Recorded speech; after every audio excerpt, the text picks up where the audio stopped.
Let's take a look at how we can easily and quickly set up a pivot table in Excel. So suppose you have a data set that looks like this. So you have some sales listed by product, category, quantity, etc. And the first thing we're going to do is highlight those columns. And then we're going to go to Insert and Table. And I'm going to say that my table has headers. Now this is an optional step, but it has a number of benefits. So straight away you could see that it's formatted it nicely for me. It's auto-applied the filters for all of the columns. And this will also make the table a lot more dynamic if you need to add to it later. Now to get to the pivot table, we'll go to Insert and then Pivot Table up here. Now you'll notice it's giving me the table range that's already been selected. And I'm saying I want to create a new worksheet for this. Go ahead and click OK. So now it's created this sheet for me. And on the right side, we're going to go ahead over here. And suppose you want to find out the best-selling products or categories out of that data set.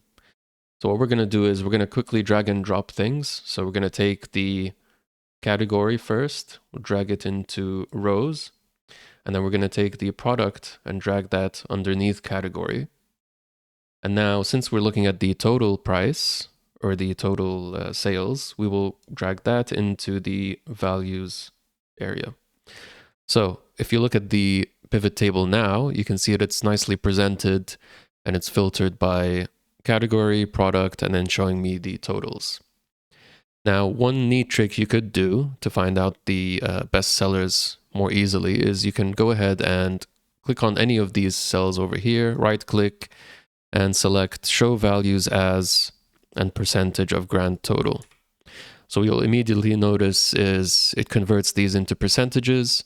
So for example, it's telling me appliances make up the, around 24% of the overall sales.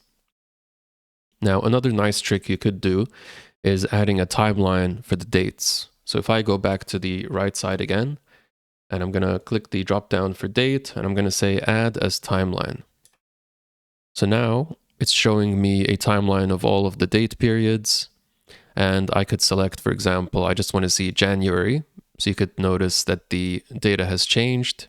So let's revert that back to the values so we can better see this. And suppose I want to pick up, the first quarter in the year, so you could see the values update there.